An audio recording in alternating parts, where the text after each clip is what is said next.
She didn't look like much when she walked onto the range. Faded jeans, an oversized jacket, hair tied in a loose braid. Her rifle looked like something from a museum exhibit, scratched, heavy, wood-stocked, and old enough to have history soaked. Into it, the others noticed right away. Young men with expensive gear, sponsor patches, and scoped-out rifles, polished like showpieces.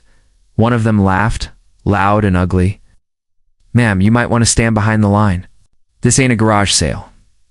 Another tossed her a wire brush. "Clean the barrels when we're done, all right?" She didn't respond, just stood there, still as stone, as if the insults were nothing more than wind. She adjusted her scope, then quietly stepped toward the bench, her boots crunching on the gravel. They didn't know her name yet. They didn't know her story. But by the time the sun dipped behind the range towers, they'd remember both. The Deadshot Range stretched wide under the Arizona sun, lined with sand-colored barricades and steel targets that shimmered in the heat. That wasn't just a test site, it was a proving ground for the best marksmen in the country. High command, NATO observers, private tech contractors, and even a few journalists had gathered to witness it. The chatter was thick with ego and testosterone. Talk of wind drift custom, triggers, and $1,000 optics filled the air. The woman walked past them unnoticed at first, mistaken for a logistics worker or maybe a medic. When she sat quietly beside the ammo crates and began assembling her ancient rifle, a few snipers snorted. "Bet she's just here to watch," one said. Another rolled his eyes. "I'll let anyone in these days." But the rangemaster saw her. He didn't speak. Just squinted in her direction and jotted something down in the corner of his clipboard. First up, the steel test. 3 thick steel plates at 600 meters, stacked one behind the other, each 5 centimeters thick. Penetrating the first was respectable. Hitting the second meant you belonged. Hitting all 3? Ow. Legendary. Buzzcat went first, his rifle sleek and humming with precision tech. He grinned, fired, and the screen confirmed. Clean hit. First plate. His buddies whooped like he'd won a game. The next guy, lean and flashy, barely clipped the second plate. Others followed, some missed, some grazed. Then came the name, Carter, civilian observer, step up. The woman didn't flinch. Shh. Moved slow, deliberate, her rifle cradled like an heirloom. One of the loudmouths muttered, "Watch her flop." She didn't react. Just lowered to the mat, adjusted her scope, and fired. The shot cracked, echoed, and the display blinked red. 3 plates, pierced, clean through. The range went still. No one spoke.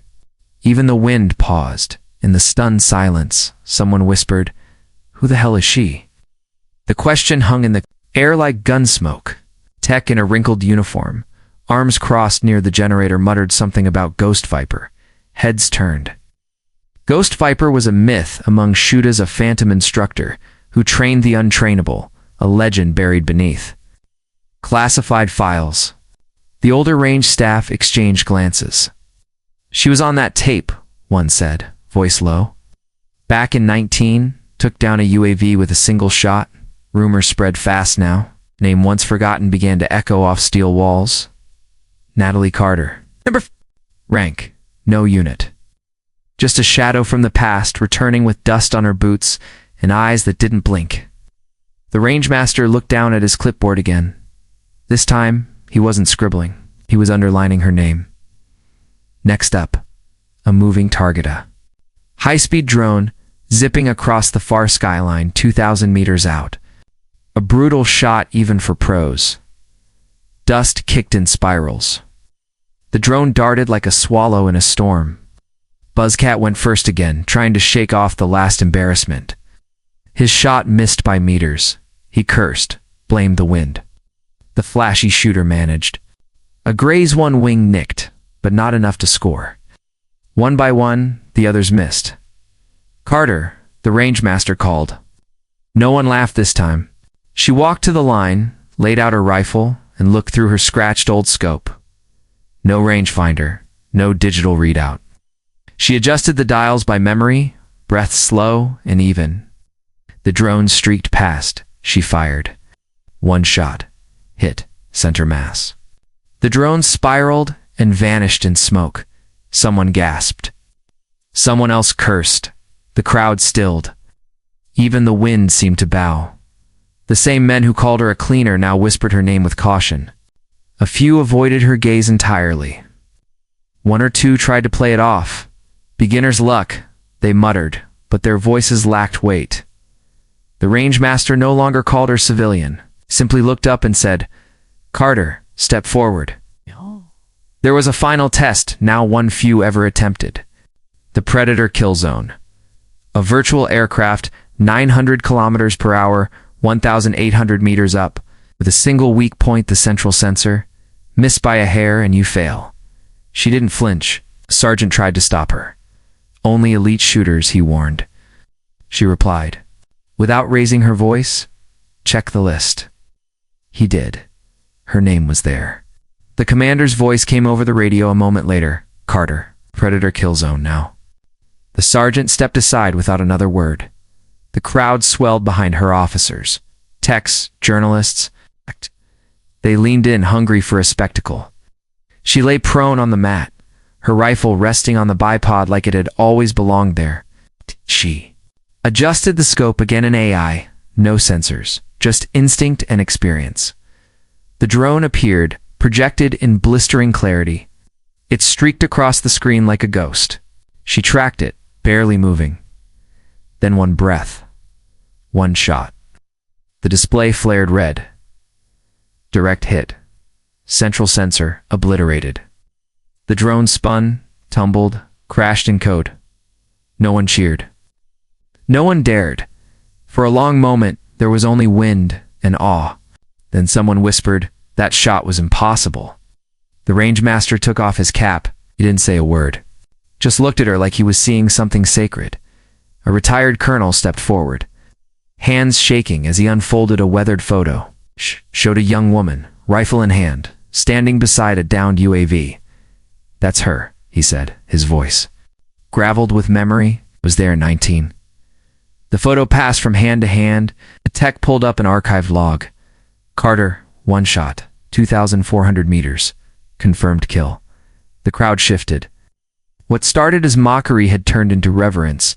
The woman who arrived in a battered truck, wearing thrift store clothes, was now a legend reborn. Natalie Carter, protege of Ghost Viper, not just a shooter and apex markswoman. And she had never once asked for recognition. Speak. And today they roared. The fallout was swift and severe. Buzzcat wiry. The sponsor-patched loudmouth were removed from the roster, permanent disqualification for breach of ethics and conduct. Their gear was confiscated. Their names struck from the base log. The story spread fast. Blogs lit up. Headlines read, "Woman with ancient rifle down simulated jet." X feeds filled with clips of her shots. But Natalie was gone. Her truck kicked up dust on the desert road before the sun had fully set. Back in her bunker, she cleaned her rifle. Under a flickering light bulb, the smell of gun oil in the air. Her NATO advisor badge sat unopened on the desk. She didn't need it. The silence after the shot, that was enough. She leaned back in her chair, the metal groaning under her. Outside, the wind hummed low against the desert walls. Her mind drifted not to the crowd or the camera flashes, but to the training fields of her youth. Back when she first met Ghost Viper. Back when she couldn't even hold the rifle steady. Back when failure felt like her only companion. And now, years later, she'd returned not to prove herself, but to remind the world what legacy looked like.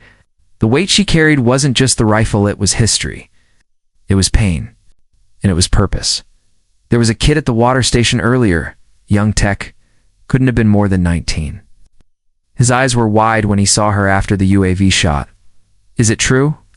He'd asked about 19. She didn't speak. At first, just pushed her glasses up with one finger, and she nodded barely. That was enough for him. His smile was all awe and wonder. She walked away after that, her canteen dripping onto the sand. That was her way. No speeches, no posing. Just the work. It's just the mission. Let the rest figure it out on their own time. She'd been mocked the moment she arrived. From the gate guard's smirk to the whispered jokes near the mess tent, even the other women on the range had turned cold shoulders. But Natalie didn't. Crack, she never had. The insults, the assumptions, they were all noise. She moved past it with the kind of stillness only earned through hardship. Her rifle was older than most of the recruits, but it was tuned, trusted, and hers. And in the end, it spoke louder than anyone ever could. When she pulled that trigger, the whole world got quiet. And that, my friend, is something no upgrade can ever buy. If you've ever been laughed at, looked down on, dismissed before you, even got a chance to show your worth, remember Natalie Carter? She didn't shout. She didn't argue. She just loaded her truth into an old rifle and pulled the trigger. And the whole damn sky listened.